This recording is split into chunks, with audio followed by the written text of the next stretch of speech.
El modelo estándar de la física de partículas constituye el pilar fundamental de nuestra comprensión actual del universo subatómico, codificando las fuerzas e interacciones que componen toda la materia observable. Pese a su éxito predictivo sin precedentes, persisten lagunas, como la naturaleza de la materia oscura o la integración con la gravedad, que cuestionan su carácter de teoría final. Surge entonces una tensión ineludible. ¿Estamos ante un marco definitivo que aguarda completarse o ante una teoría que requiere una revolución conceptual equiparable a lo que ocurrió con la relatividad? Para analizar este importante tema, hoy día tengo el honor de estar acompañado del profesor Claudio Div, quien hizo su doctorado en física en la Universidad de Stanford y cuyo trabajo se ha enmarcado en los cimientos del mundo subatómico y la dinámica de estas interacciones fundamentales. Muchísimas gracias, Claudio. Realmente es, como te dije, es un honor poder tenerte en este espacio. Mucho gusto, encantado. Cuéntanos, por favor, a la gente que nos está viendo, ¿cómo se podría explicar qué es el modelo estándar? ¿Por qué se llama así? Bueno, el modelo, o que se llama modelo estándar, que más bien debería llamarse como la teoría fundamental, ¿no? Es lo que conocemos hoy como la teoría que encuadra las interacciones fundamentales, ¿no? Y las partículas que llamamos elementales, ¿no? Las partículas elementales son, en rigor, es algo difícil de definir, digamos, porque no sabemos lo que son, pero las partículas elementales son los que pensamos que hasta el momento no están hechas de otra cosa, ¿no? Es como las células están hechas de moléculas, las Claro. moléculas están hechas de átomos, pero después podemos meternos Claro. adentro. Por ejemplo, en el átomo, ¿cierto? El átomo tenemos electrones que están alrededor, que son los que son responsables de la unión entre átomos para formar la materia, son los responsables de la química. Esos creemos que son elementales. Hasta ahora no hay ninguna seña de que sean compuestos de otra cosa. El núcleo atómico, en cambio, sabemos que está compuesto de protones y neutrones, ¿no? Y además, los protones y neutrones se ha visto que son objetos compuestos, ¿no? Están compuestos de otras partículas que se llaman quarks, ¿no? Que aparentemente sí son fundamentales, ¿no? Y que tienen una interacción muy fuerte entre ellas, por eso quedan ligados estos en protones, digamos, o neutrones. A pesar de que tienen la misma carga eléctrica. Por ejemplo, los protones tienen carga eléctrica positiva, los neutrones tienen carga eléctrica neutra, sin embargo se unen, venciendo la repulsión eléctrica, se unen, porque esta interacción, que es de corto alcance, pero es mucho más fuerte que la interacción eléctrica a corto alcance, los une en los núcleos atómicos, ¿no? Y ahí, de hecho, ahí descubrimos cuáles son, aparentemente, las fuerzas fundamentales de lo que está hecho todas las demás interacciones. Bueno, la más común es la fuerza de gravedad, la gravitación. La que todos conocen, digamos. Claro, es la más común porque es la que nos mantiene unidos al suelo, digamos. Sin embargo, esta como que es un caso aparte, excepcional, que todavía no se toca porque no es muy importante, aparentemente, a nivel microscópico, ¿ya? Por lo menos a nivel atómico o subatómico, hasta donde hemos llegado, no tiene importancia, solamente tiene importancia a nivel de grandes escalas de tamaño.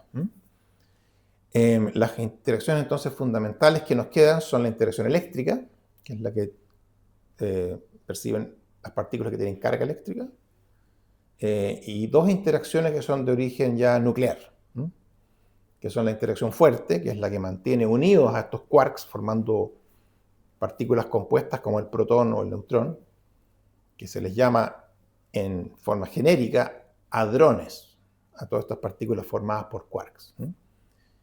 Y hay otra interacción, también de tipo nuclear, digamos, que se llama interacción débil.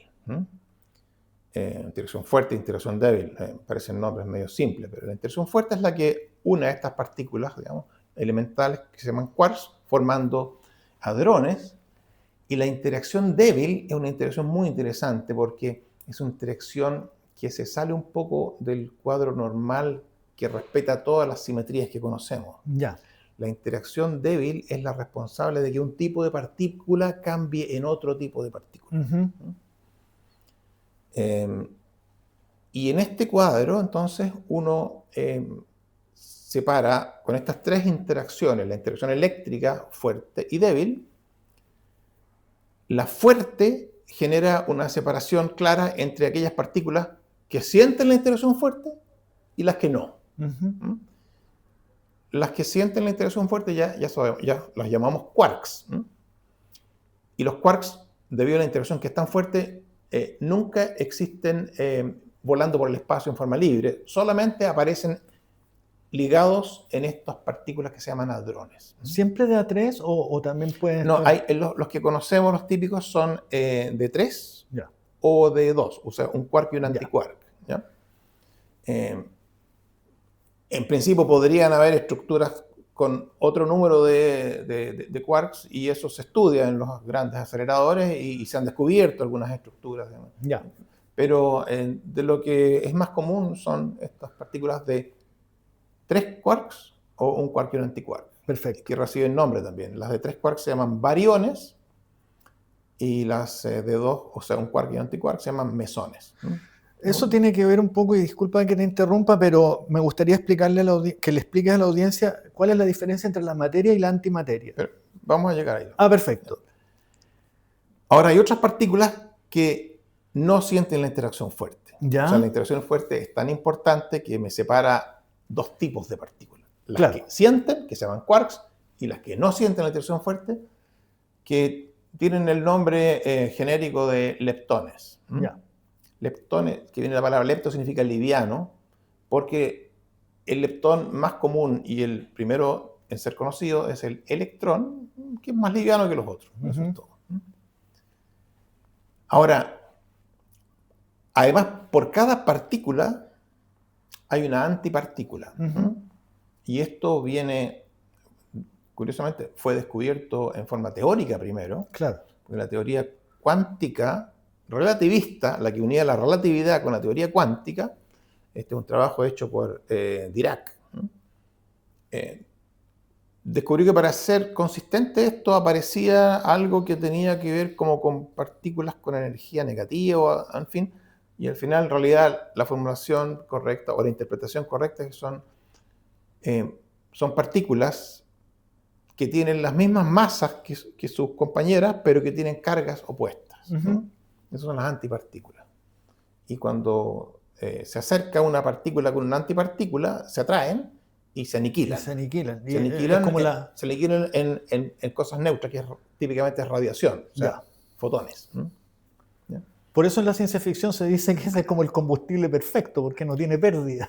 Claro, porque tendrías toda la energía, incluida la masa de todo, se convierte en radiación, que es energía cinética. En fin, y hay experimentos que han demostrado que estas partículas efectivamente existen. La partícula, digamos, la antipartícula del electrón se llama el positrón.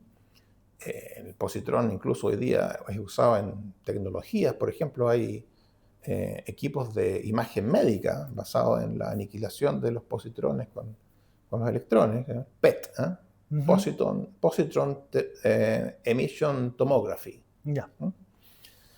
En fin, entonces este cuadro de las partículas elementales, junto con las interacciones fundamentales, se le llama el modelo estándar, en que uno tiene claro cuáles son las partículas que hay y cuáles son las interacciones que experimentan estas partículas. Y bueno, el ejercicio, digamos, experimental ha sido ver si efectivamente esto es así, ¿ya? Y aparecen cosas curiosas que, digamos, calza todo con el modelo que construimos, pero hay cosas que no están bien explicadas, digamos, o sea, que son temas abiertos, ¿ya? Preguntas del por qué están abiertos. Por ejemplo, se descubre el electrón y se descubre que el electrón tiene un hermano que es neutro y de muy poca masa que se llama el neutrino, ¿no? Tiempo después se descubre que hay otro leptón, que es igual que el electrón, pero 200 veces más pesado. ¿Por qué? No sabemos, pero está ahí, digamos, y se llama el muón, y aparece mucho en los procesos, digamos, que ocurren en la atmósfera, los rayos cósmicos, aparecen los muones.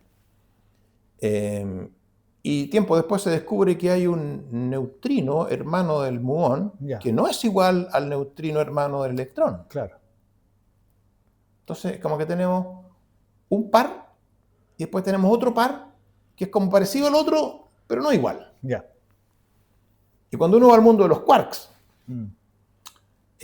los protones y neutrones están hechos de dos tipos de quark, U y D que se llaman, y en algunos experimentos aparecen unos hadrones que son distintos, que tienen otro quark, que tiene la misma carga que el quark D.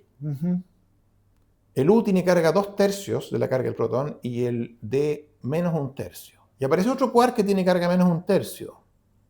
Y queda la pregunta, ¿qué es esta cosa? Claro, ¿qué pasó aquí?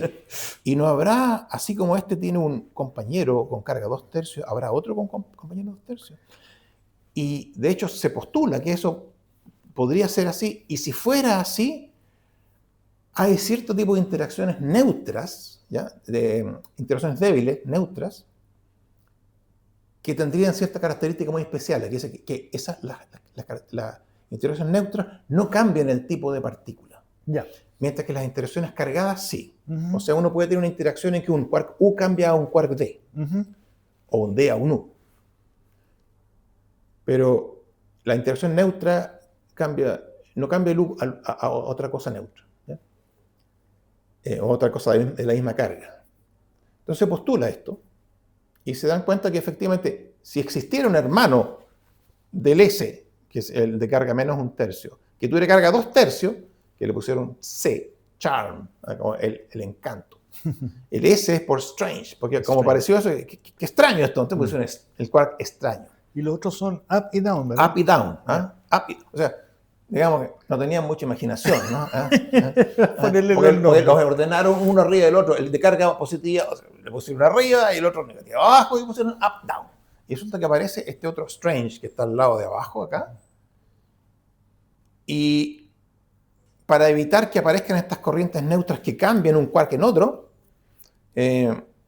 unos físicos postulan que hay otro quark, hermano del U, pero más pesado, que lo llaman Cha. Y se descubre. Y uno dice, mira, así como los quarks aparecen duplicados, digamos, en una familia y otra familia, por ejemplo, los leptones también. El electrón y el neutrino, y aparece el muón y el neutrino. Tenemos dos familias aquí de quarks y dos familias de leptones. Y en otros experimentos aparece que hay en realidad otro leptón, también con carga igual que el electrón, pero más pesado todavía. Incluso más pesado que el muón. Que el muón, que se llama el tau, y tiene un hermano neutrino también. O sea, hay 3 neutrinos y hay 3 leptones cargados, y bueno, descubren también de que hay una tercera familia de quarks, el bottom y el top. Y ese cuadro completo es lo que hoy día se llama el modelo estándar. Pero si a uno le preguntan, ¿y por qué hay 3 familias? No sabemos. No, claro. ¿Por qué no hay 4? Bueno, no se ha observado nada que indique que hay una cuarta familia. Nada, ¿ya? Y se ha buscado mucho, pero no ha aparecido nada. Ese es el cuadro que está completo. Y todos los experimentos que se han hecho muestran consistencia con este cuadro. Las interacciones débiles cambian los tipos de quarks y producen otras cosas incluso más interesantes todavía, que las interacciones débiles se dice son quirales, o sea, no son simétricas respecto a la quiralidad o la paridad. Es decir, la quiralidad se refiere a mano, se refiere como da vuelta para un lado o para el otro. Ya. Se supone, o sea, si uno parte con la teoría electromagnética, hay una invariancia bajo paridad o una simetría. Es decir, si uno ve un proceso en el mundo real y uno agarra un espejo y ve el proceso en el otro lado del espejo, ese proceso que se ve al otro lado del espejo también existe en el mundo real. Claro. Por ejemplo, tengo un motor a combustión. Y el motor a combustión tiene pistones, en fin, y da vuelta para este lado y genera un motor que me hace que el auto avance para allá. Ya. La pregunta es, bueno, yo podría construir un motor que gire para el otro lado, digamos, y también el auto avance para adelante. Pero por supuesto que se puede. Y funciona exactamente igual. Bueno, curiosamente, las interacciones débiles no respetan eso. No respetan esa simetría. No. Y es un poco más fino todavía, porque si uno, por así decir, cambia la reflexión en el espejo y además le cambia las cargas positivas a negativas, aparentemente ahí sí. Ya. ¿Ya? Pero se dieron cuenta que en realidad hay experimentos que indican que sí, pero no es exacto. Hay una pequeña violación de eso también, ¿no? Que es la violación de, que se llama conjugación de carga y paridad, o sea, CP, violación de CP, que además está ligada a la inversión en el tiempo, o sea, lo que ocurre hacia adelante o hacia atrás, ¿no? También es una simetría, digamos, o sea, si yo tomo, por ejemplo, dos bolitas, digamos, y las hago chocar y se van para allá, bueno, si yo invierto las velocidades, el choque va a ocurrir exactamente igual por otro lado, ¿ya?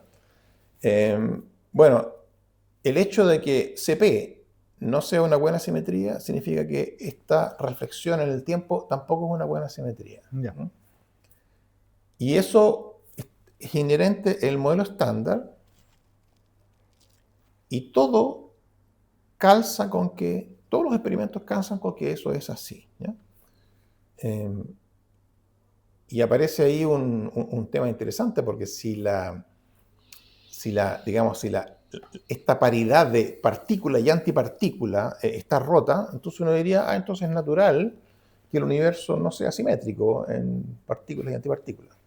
Pero si uno hace los cálculos de esto, se da cuenta que lo que el modelo estándar dice no es suficiente para producir esa asimetría. El universo es totalmente asimétrico en lo que vemos. No hay antimateria. Todas las galaxias están hechas de materia. No es que haya un poquito más de... No hay nada. Y eso no se puede explicar todavía. Claro. Entiendo que las 4 fuerzas o las 4 interacciones también están mediadas por partículas. Bueno, claro, eso es esencial en la teoría cuántica. La teoría cuántica, lo que uno llama partícula, en realidad es un objeto cuántico. Claro. No es exactamente una partícula. No es una bolita chiquitita. Eso, la visión que uno tiene de una partícula es como una pelotita chiquitita, ¿ya? Que tiene masa y que tiene momentum y se mueve y se la empuja, acelera, en fin. La teoría cuántica dice que en realidad esa es una forma de cómo se expresa este tipo de objeto, pero no es exactamente eso. Porque tiene, de hecho, cuando se propaga por el espacio, tiene características como de una onda. Pero tampoco es una onda. Es que decir que es una onda o es una partícula es como, no sé, es como si uno tuviera un elefante, ¿no? Y uno le toca una pata y dice, el elefante es como un árbol. Claro. O le toca la trompa y dice, es como una manguera. Claro. Entonces al final uno dice, bueno, a ver, decidamos, ¿qué es lo que es un elefante? ¿Es un árbol o es una manguera? No, ninguna de las dos cosas. Son cosas que se manifiestan, depende de lo que uno hizo ahí, ¿no? Acá también, la naturaleza cuántica de estas partículas que llamamos, en realidad es algo que no es descriptible en forma exacta con lo que nosotros conocemos como partícula. Con nada que nosotros hayamos visto en nuestra experiencia macroscópica. Claro. Es un tipo de objeto más complejo de lo que, incluso de lo que nuestro cerebro evolucionó para poder concebir. Exacto. Y eso es inherente a la mecánica cuántica, ¿no? La mecánica cuántica es algo, hasta el momento todavía, tiene cosas tan extrañas que incluso grandes físicos dicen, si uno cree que entiende la mecánica cuántica, probablemente es que no la entendió. Claro. Richard Feynman tiene una frase famosa de que estoy seguro cuando digo que nadie entiende la mecánica. Ahora, eso no significa que no sepamos usarla. Claro. La matemática está muy bien. La matemática funciona. Funciona muy bien. Y de hecho es la mejor teoría test de hipótesis. Tremendo. Pero tenemos ese problema de que si uno quiere tratar de entender por qué es así, hay algo que se nos Claro, escapa. porque ¿ya? no se parece a nada que hayamos visto. Porque no se parece a nada que nosotros veamos en nuestro mundo normal. Exactamente. Y tal como decías tú, otra de las gracias que tiene en particular el modelo estándar es que es como un rompecabezas donde veíamos que faltaban piezas, pero poquito a poco se ha ido Exacto. rellenando. Exacto. Y un caso notable fue lo que ocurrió con el bosón de Higgs. Exacto. Exactamente, porque la teoría, digamos, que respaldaba este modelo estándar decía que las partículas que median la interacción débil, para que sea consistente la teoría, no pueden tener masa. Y nosotros sabemos en los experimentos que tienen masa, claro. Son bastante pesadas, digamos. O sea, ¿qué pasó ahí, digamos? Y bueno, ahí se explora una hipótesis de que lo que debe estar ocurriendo es que hay una simetría subyacente que está rota. Y al romperse esa simetría, aparece esta otra partícula. Y bueno, al principio fue una especulación teórica muy bonita, claro. y todo calza matemáticamente, después todo calza tan bonito matemáticamente que empiezan todos a decir, bueno, esta partícula tiene que estar ahí, digamos, no puede no estar, porque si no, la verdad es que no sabríamos qué hacer. ¿Ya? Sí. Bueno, pero entonces hay que descubrirla. Pues. Bueno, y así fueron armando aceleradores de partículas cada vez más poderosos para ver si podían producirla. ¿No? Y al final, claro, en el gran colisionador de hadrones en el CERN, que digamos las colisiones son a suficientemente alta energía como para que se dijo, mira, si aquí no aparece esta partícula, es porque hay algo fundamentalmente distinto en la teoría. Cosa que, por decir, a los experimentales los tenía muy entusiastas de encontrar esa partícula porque descubren algo nuevo. Los teóricos no necesariamente, porque si no descubren la partícula dicen, tenemos que pensar todo de nuevo.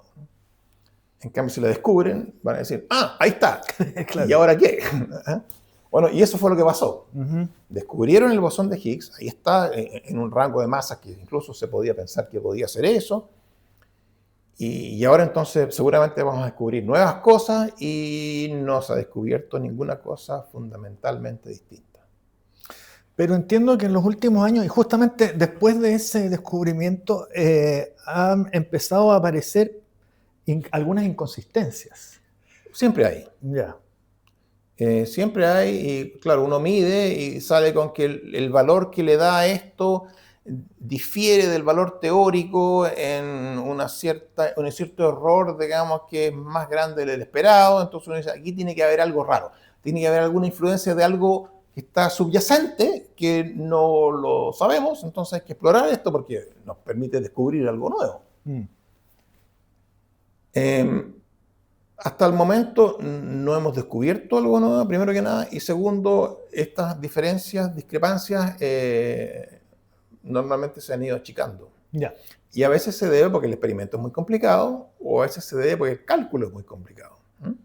Entonces, a medida que uno va refinando los cálculos, se da cuenta que en realidad se van acercando. ¿Ya? Ya. Eso quiere decir que probablemente, si seguimos empujando esto y haciendo las cosas más y más finas, vamos a llegar a que en realidad la teoría es consistente. O tal vez no, o tal vez hay una discrepancia, pero a un nivel mucho más pequeño que el que estamos midiendo ahora. Y eso nos abriría una puerta a algo nuevo. Y el tema es que uno dice, bueno, pero si ya llegamos a la historia final, se acabó nomás. Pero resulta que hay preguntas que no tienen respuesta dentro del modelo estándar. Están las puras preguntas nomás. Y no hay absolutamente nada en el modelo estándar que lo responda. Estamos hablando de preguntas que tienen que ver con la naturaleza física microscópica.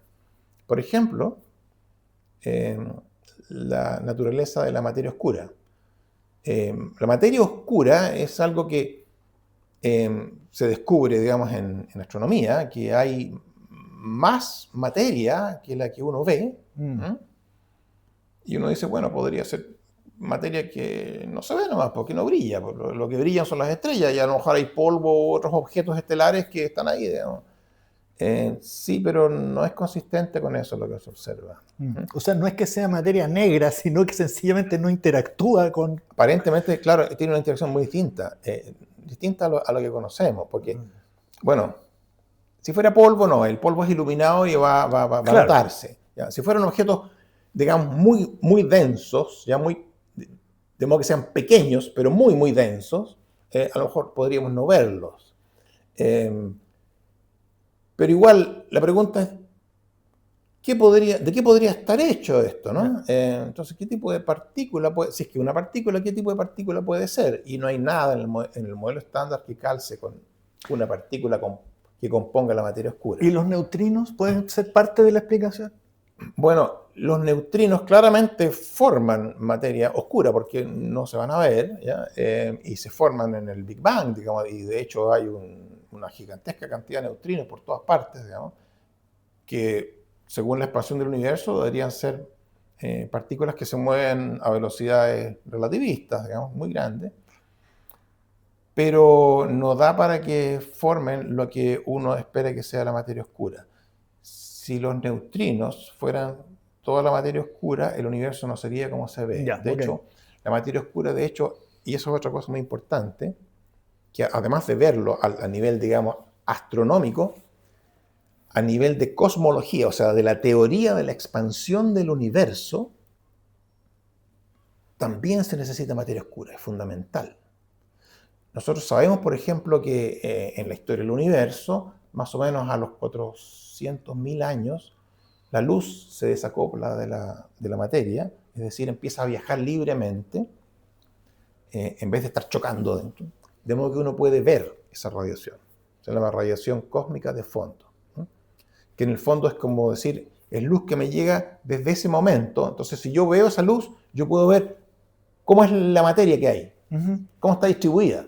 Y es muy uniforme, pero no completamente. Tiene pequeñas perturbaciones. Entonces uno dice, bueno, si tiene pequeñas variacioncitas en las partes donde está un poquito más concentrada, debido a la gravedad, eso va a empezar a atraer más materia y en la parte que está más vacío se va a vaciar y va a formar entonces estructuras. Discúlpame si te interrumpo, pero creo que es importante para los que no son especialistas explicar que esto que tú estás hablando de la radiación de fondo es algo que podemos ver a pesar de que ocurrió hace 14.000 millones de años. Claro. Se puede ver porque la velocidad de la luz es finita y además está desplazada, en este caso, hacia las microondas, creo. Bueno, claro, o sea, a ver, supongamos que yo quiero ver la galaxia más cercana que tenemos, grande, que es Andrómeda. Andrómeda está a 2 millones de años luz. Significa que si yo miro hoy, la luz que me llega es luz que salió hace 2 millones de años. O sea, en realidad lo que yo estoy viendo es una galaxia de hace 2 billones de años atrás. Claro. ¿Ya? No de hoy, ¿ya? Para mí. Bueno, si yo trato de mirar una galaxia aún más lejana, bueno, estoy mirando una galaxia más joven, por así, ¿no?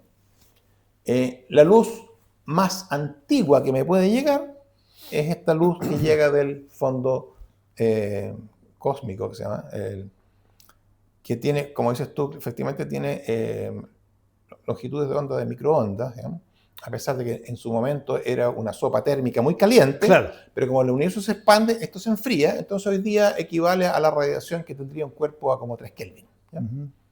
Y hay instrumentos que lo ven, hay satélites que lo ven, y el espectro térmico, o sea, es lo más exacto a un espectro térmico que se ha medido. Incluso al principio se tenía algún indicio de esto en los años 60, pero de los años 90 para adelante hicieron satélites que miden con mucha precisión esto, y uno de los tipos que daba la charla, tuvieron premios Nobel por esto, muestra en el gráfico la curva de los puntitos, digamos, y un tipo le pregunta, pero por favor, ¿dónde están los márgenes de error? Están ahí, dice. Apenas se ven. La curva es más gruesa de los errores. Entonces realmente calza muy bien. Y se pueden ver pequeñas alteraciones de que no en todas partes es uniforme. Tiene pequeñas inhomogeneidades, que se llama, que uno esperaría que empiezan a evolucionar después, entonces empiezan a concentrar más materia, hasta que llegamos al momento actual en que, bueno, terminamos con que esas cosas se formaron en galaxias, estrellas y cosas así. Pero si uno conoce la evolución del universo con esa materia, se da cuenta que no hay tiempo suficiente para que se formen las galaxias, a menos que haya materia oscura. Claro. La materia oscura que está presente ahí genera más atracción, de modo que se forma más rápido esa, digamos, aglomeración de materia. Perfecto. Sin la materia oscura no se puede. Y los neutrinos no ayudan a eso, porque los neutrinos se van moviendo para todos lados como locos, entonces no generan una aglomeración. ¿Qué es lo que es el neutrino estéril? Bueno, es una especulación de que, además de los neutrinos que conocemos, que interactúan muy poco, pero interactúan, por eso los hemos detectado, pueden haber otras partículas neutras, ¿ya? Leptones, digamos, de tipo que no sienten interacción fuerte, ni eléctrica ni nada, son neutros, pero que además tampoco son hermanos del electrón ni del muón, entonces son menos interactuantes. Ya. Entonces, por eso lo llaman estériles, en el sentido de que no tienen interacción con las interacciones del modelo estándar. Ya, ok. Lo único que podría tener interacción es que... ¿se va a escuchar eso, no? Sí, pero tranquilo, esto es una conversación informal. No hay problema. Ahora, si gustas, podemos hacer un corte también. Sí, podemos. No, pero pues sigamos. ¿Está bien, no? Sí, por supuesto. Ya. Entonces, estos neutrinos estériles es un supuesto, ¿ya? No se ha descubierto eso todavía, pero hay indicaciones que podrían estar ahí por la primera, digamos, el primer indicio de cómo es que el modelo estándar no está completo. Ya. Porque la pregunta de la materia oscura es, ¿qué tipo de partícula es esta? No tengo idea, no calza nada, no sé por dónde podría estar la cosa, no sabemos. Entonces, bueno, seguramente el modelo estándar hay que ampliarlo, sí, pero no sabemos cómo. ¿Ya?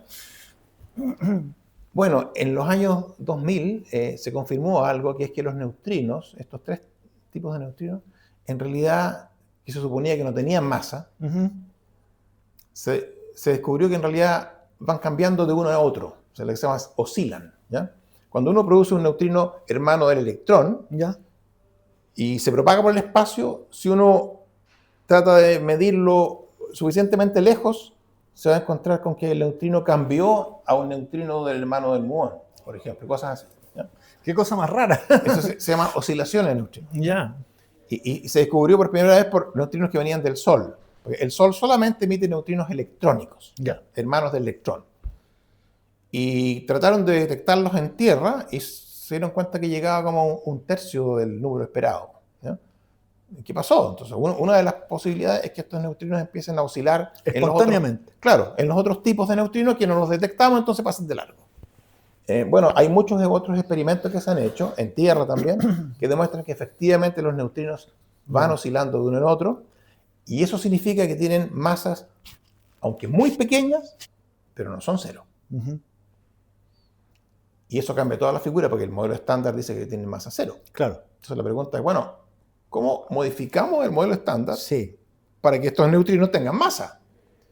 Y ahí uno de los mecanismos es que aparezcan estos otros neutrinos estériles que de alguna manera, por su mezcla con los neutrinos normales, hacen que tengan masa. Ya, ok. Y esto empieza entonces a abrirse a un panorama de especulación bastante más grande, porque a lo mejor los neutrinos, estos estériles, digamos, son mucho más pesados y tienen efectos en áreas que todavía no hemos investigado. Claro. Y el modelo estándar entonces empieza a crecer, no es todo lo que teníamos hasta ahora. Sí. ¿Ya? Es como una tabla periódica donde todavía faltan Todavía faltan las cositas, claro. ¿Ah? Se veía bonito aquí, pero todavía faltan cosas.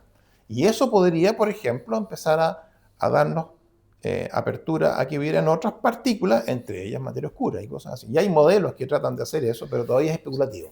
Pero ¿crees tú, y con esto me gustaría ir cerrando, ¿crees tú que bastaría con ciertos ajustes de la misma forma en que se ha desarrollado el modelo estándar a lo largo de las últimas décadas, ajustes por aquí y por allá, o tal vez ya estamos a puertas de un necesario cambio de paradigma, como lo fue, por ejemplo, la relatividad cuando cambió lo que entendemos por espacio, por tiempo, por gravedad? ¿Crees tú que podría pasar algo así? Bueno, sí, podría pasar algo así. O sea, no sabemos, ¿cierto? Uno de los grandes físicos, justamente, fundadores del modelo estándar, es Steven Weinberg, que falleció hace unos años. Él tenía una frase muy notable que decía, el problema no es que no conozcamos las respuestas a nuestras preguntas. El problema es que ni siquiera sabemos cuáles son las preguntas correctas, sí, a menos que estemos ya muy cerca de la respuesta. Claro. Entonces, estamos todavía especulando, pero hay una cosa que está clara, que la teoría cuántica debería en algún momento calzar con la teoría de la gravitación. Uno diría, no es necesario. No, es necesario. Hay fenómenos, por ejemplo,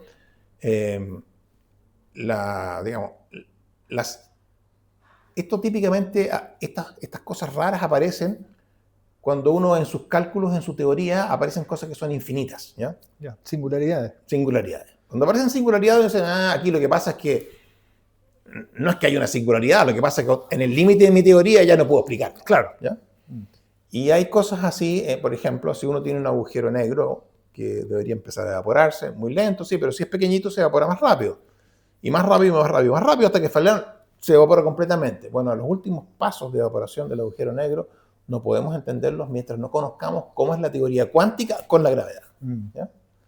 Esto es como, ahí, poder responder esa pregunta requiere que sepamos las dos cosas en forma consistente. ¿Ya? Esto ha pasado muchas veces en la física, por ejemplo, del tiempo de, digamos, cuando aparece Newton. Newton hace algo así, en el fondo. Antes de Newton teníamos la física, digamos, de Aristóteles para las cosas de la Tierra, ¿no? Y las cosas celestes eran otra cosa. Era otro mundo aparte. Claro. Y Newton se da cuenta que no, pues la misma gravedad que nos mantiene unidos a la Tierra es la que mantiene la Luna dando vueltas. Conectó a Galileo con Kepler. Exacto. A Galileo. Con el mismo marco matemático. Exacto. Ahí se unió todo y se explica toda esta cosa en conjunto.